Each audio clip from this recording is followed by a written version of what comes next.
Hello, and thank you for being a part of WE21, the world's largest conference for women engineers. As we transition from last year's pandemic lockdowns and its inherent challenge, the WE21 conference is both live and virtual. As a virtual attendee, you may be watching our presentation, Lost in Translation, Demystifying and Maximizing Your Asian Culture by yourself. But please know that as a SWE member, you are also connected to a very large community that supports you, supports diversity, and is here to help you succeed. So with that, I'll embrace this year's conference theme of Aspire to Inspire and begin our presentation.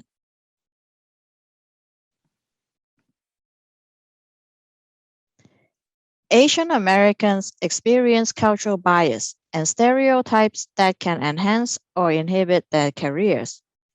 Asian women are impacted by the intersection of both gender and cultural biases.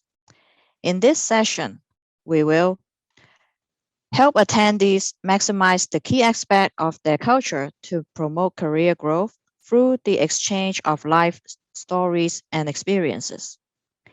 Identify positive traits within Asian culture and maximize their impact for career growth. Identify traits within the Asian culture that are viewed negatively and minimize the impact on careers. Learn about the impact of cultural bias that Asian Americans face while exploring ways to become an ally.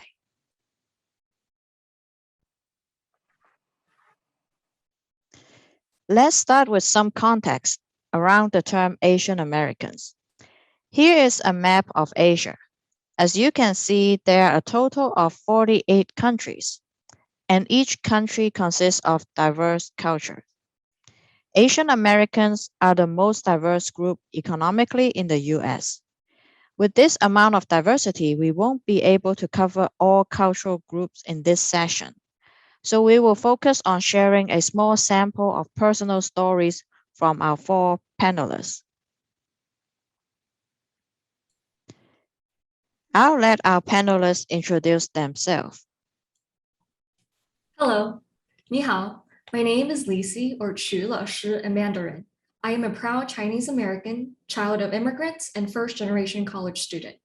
Within SWE, I chair the Diversity, Equity, and Inclusion or DEI affinity groups. And for my day job, I am a design engineer for the Department of the Army. Hi, or Liho, konnichiwa. I'm Jennifer Chen Morikawa. I am a second generation Taiwanese American. I was born and raised in the Detroit metro area, and I married a fifth generation Japanese American from Hawaii. So for SWE, I am currently serving on SWE's board as a director. And for my day job, I am a senior manufacturing engineer at General Motors, where I am currently a business planner. Hi, namaste. I'm Sunita Gupta-Labin. My family is from India, and a fun fact about me is that I was actually born in Canada. I have lived in Kansas in the US since I was 7, and I'm married to Peter, who is an Irish and Czech descent. And so that's why I have an Irish last name. I'm the Latinos Affinity Group co-lead, and I work as an assistant department manager and project engineer at an engineering and construction consulting firm called Burns & McDonnell. Hello, I am Yinwei Vanessa Lee, Lei Yinwei in Cantonese. I was born and grew up in Hong Kong, immigrated to the US at age 16. I'm currently a SWE membership committee chair-elect and SWE Asian Connections Affinity Group advisor. I'm also working at Novelis Aluminum as a process leader.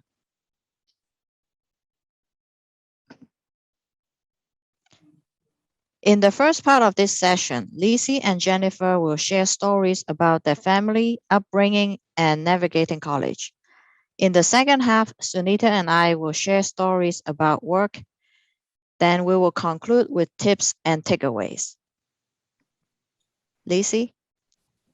My name is Lisi, and I am Chinese American, child of immigrants, and a first generation college student and graduate.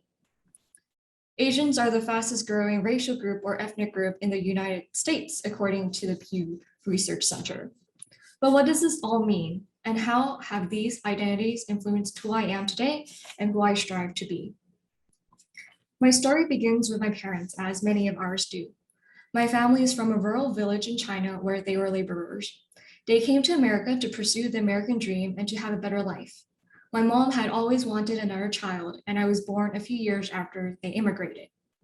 There were unique challenges that my parents faced. Neither of them could speak English or were highly educated. In America, they would work 12-hour days, sometimes 7 days a week.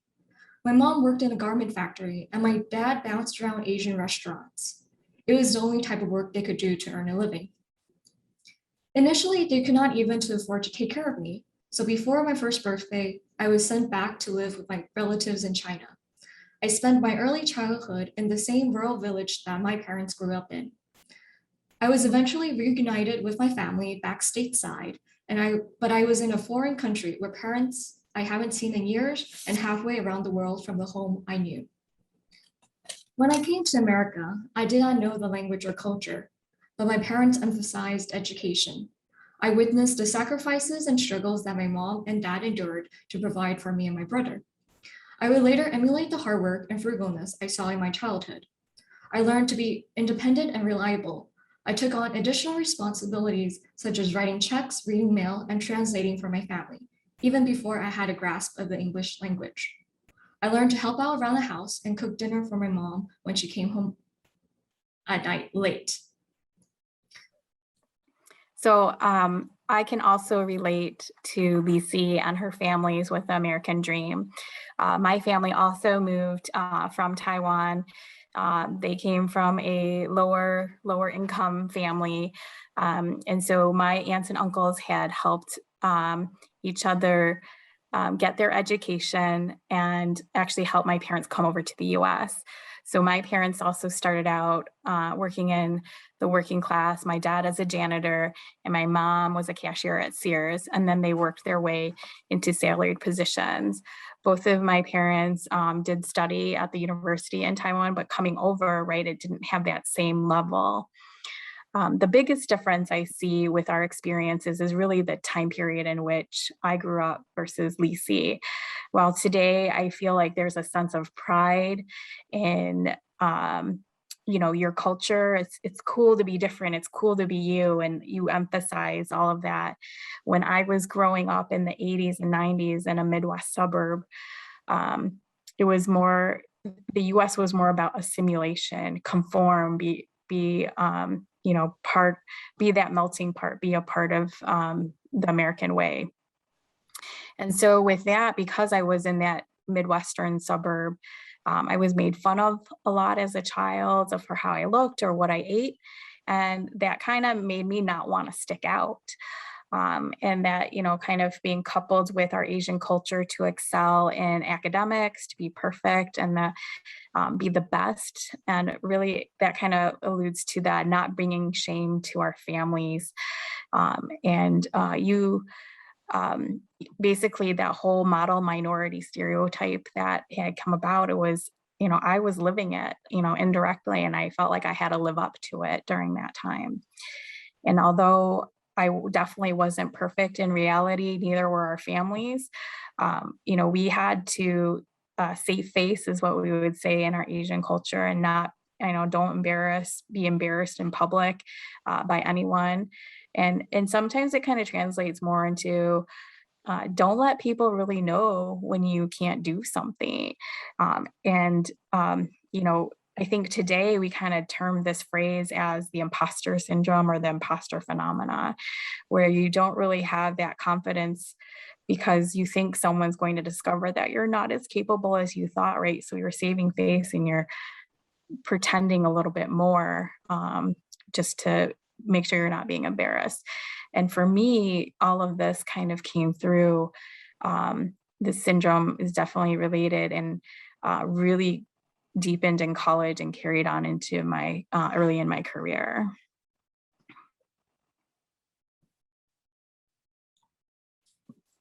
And speaking of college, while I was able to develop invaluable life skills early on, applying to and attending college was not one of them. As a first-gen college student from an immigrant family, I did not have the resources or guidance to succeed initially. And I also did not realize the importance of campus visits and what to look for in a college experience. I faced many adversities in college, but I leveraged my independence and learned to be incredibly resourceful. In college, I also learned to recognize my strengths and weaknesses and identify areas that I needed additional support in. I sought out mentors and communities such as the Society of Women Engineers, or SWE, and the Society of Asian Scientists and Engineers, or SACE.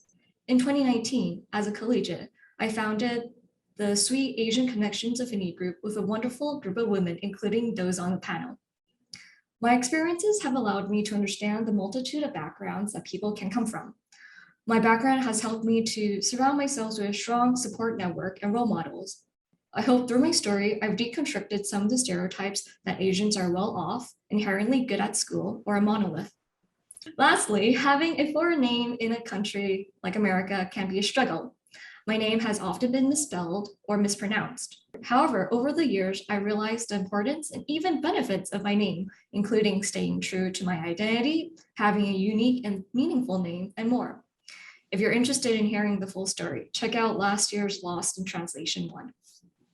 So after being in the industry for a while, how or what have you learned to combat imposter syndrome and behavior of perfectionism?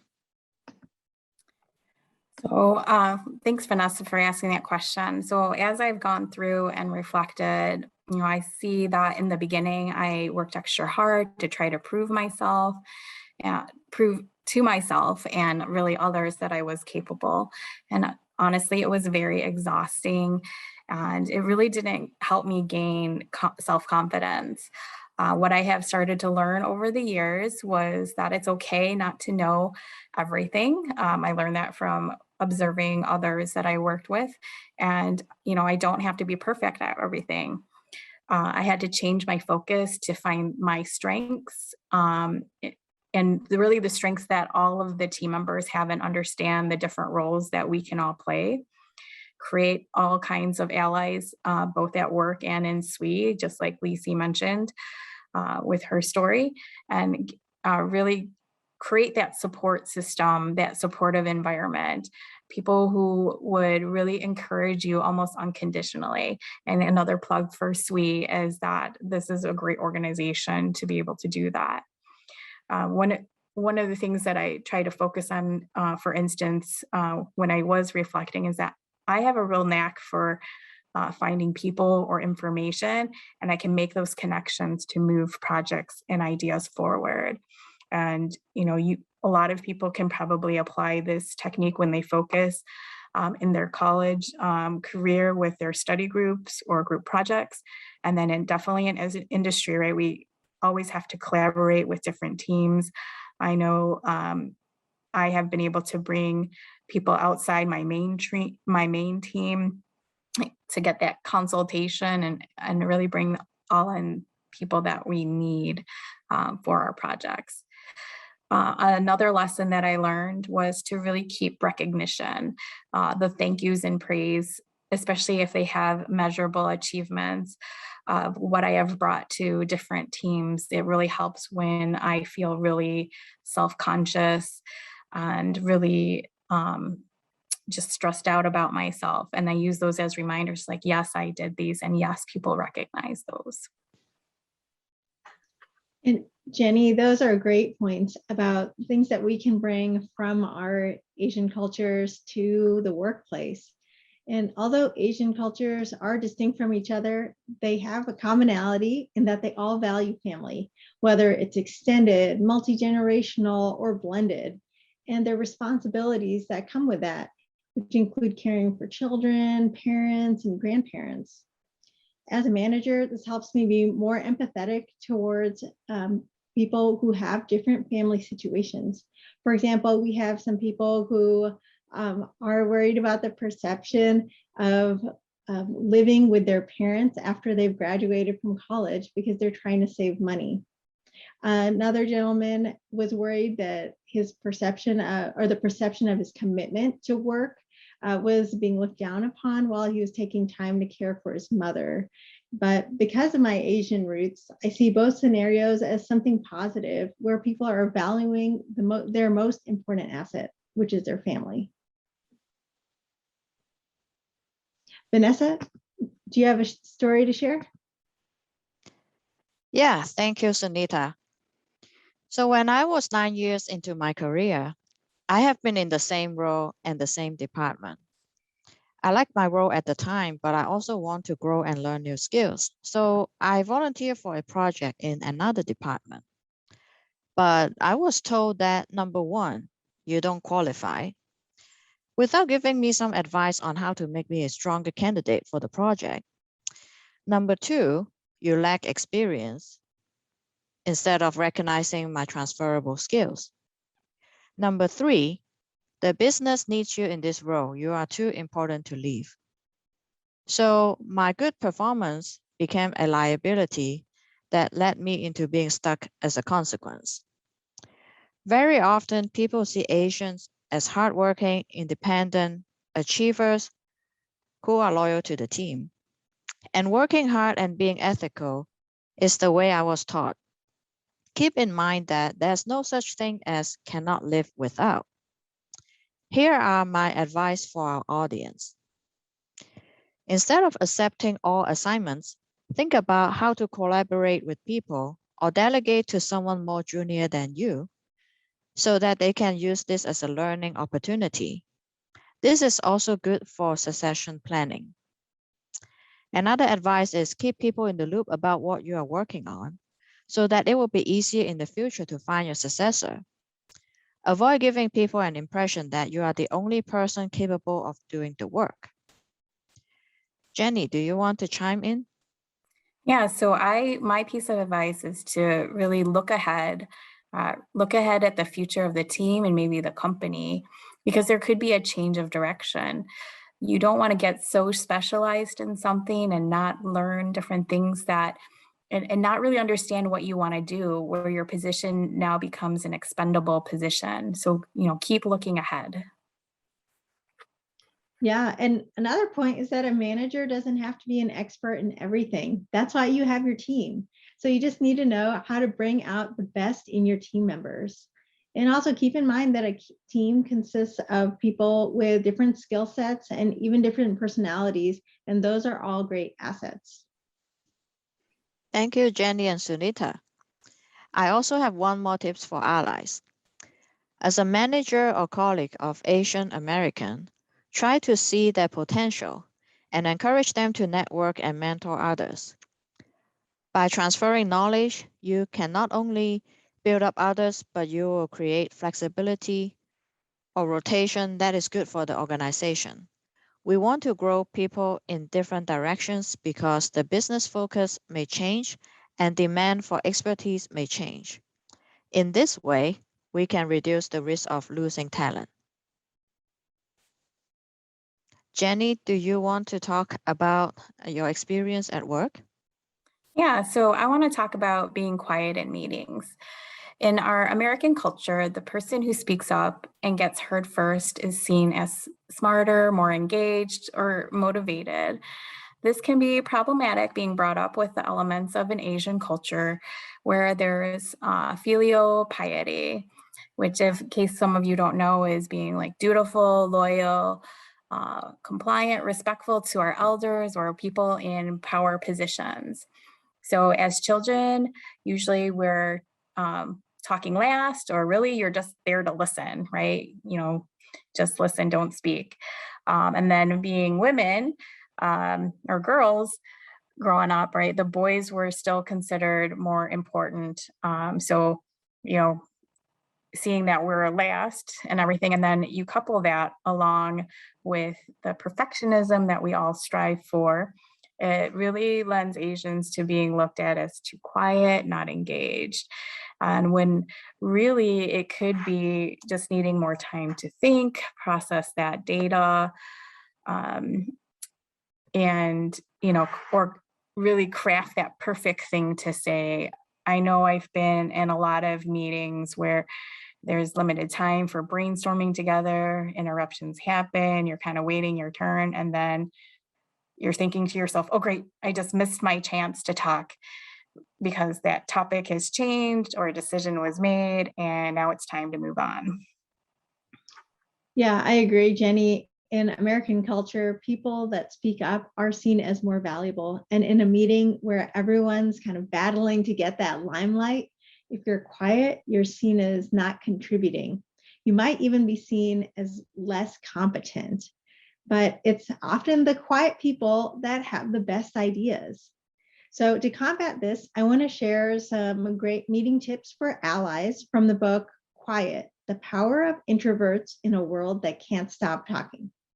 So the first thing you can do, even before the meeting, is provide background information for the meeting in the invite, so people can start thinking of their ideas. Then if it's a brainstorming meeting, instead of just starting with everybody sharing their ideas all at once, start with 5 minutes at the beginning where you just have everybody jot their ideas down, then start sharing. This will give introverts the time and space that they need to process ideas in their own way.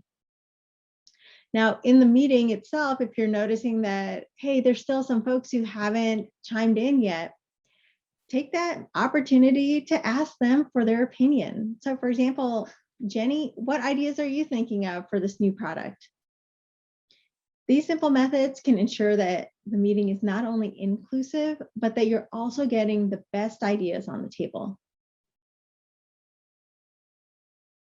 Now, has anyone ever been in that meeting where someone else has taken credit for your idea? I see a lot of nods. This is something, whether you're in school or at work, it's something that tends to happen, and frankly, it's infuriating. Vanessa mentioned intersectionality at the beginning, and one of the stereotypes for Asians and for women is that we're submissive. And one of the problems is if you act against your stereotype, often that is counted against you and people react very negatively. So if someone steals your idea, confronting them as an Asian woman could really tarnish your image and your relationship with that person. Luckily, there's a more effective way to deal with this. So let's look at this scenario. Let's say you just shared a great process improvement idea in a meeting, and a few minutes later, Bob says the same idea, and Alberto congratulates him on it. You are flabbergasted that this just happened. So the first thing I'm going to tell you to do is take a deep breath, because another stereotype for women is that they are emotional. In reality, we're just really passionate about our work. But that's the stereotype. So we want to make sure we don't play into the stereotype. We want to keep that level head and take that deep breath. Next, assume positive intent. Maybe Bob was late to the meeting and Alberto has been heads down with a deadline, so he wasn't paying attention when you mentioned the idea. And then next, take control by pleasantly saying, "Thank you, Bob, for agreeing with my idea. Maybe we can collaborate on implementing it." You have just turned a potential confrontation into a collaboration. And for allies, if you see this happen, you can use your voice, and it can be even stronger because you can't be accused of being defensive. So for example, you could say, "Thank you, Bob, for agreeing with Lisi's idea." Let's close with a summary of our talk. Asian is a very general term, so avoid generalizing because Asians are geographically diverse with unique cultures and traditions. Also, remember to build your support network. Leverage volunteer organizations such as SWE to be a safe environment where you can test out your skills and develop your leadership potential. To combat that imposter syndrome and that perfectionism that we're striving for, try to change your mindset. Focus on your strengths, the role that you can bring to a project. Leverage others to fill the gap by building that council of supporters. And keep that past recognition available, those appreciations as reminders.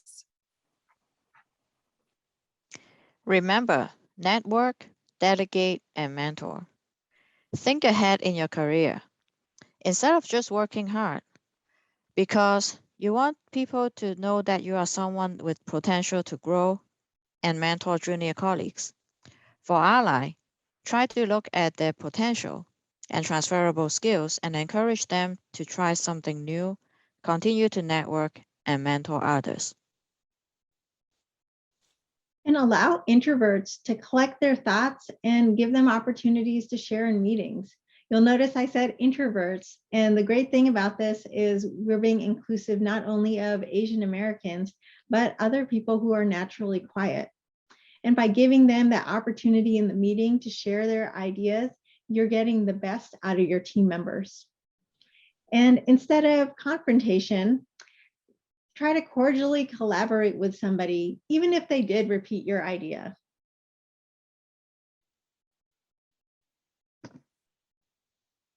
Here are some resources that may help you continue your learning. On the left, we have 3 books to recommend. On the right, we have an article to talk about Asians and diverse culture. Also a link to previous year's Lost in Translations video. Please connect with the Asian Connections Affinity Group via our link tree. And don't forget to complete the session survey with the QR code on the screen. Thank you everyone for joining us in our presentation today. We hope you found it interesting and useful.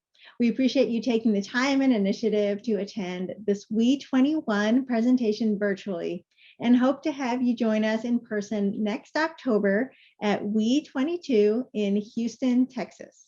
Until then, be smart, stay healthy, and aspire to inspire.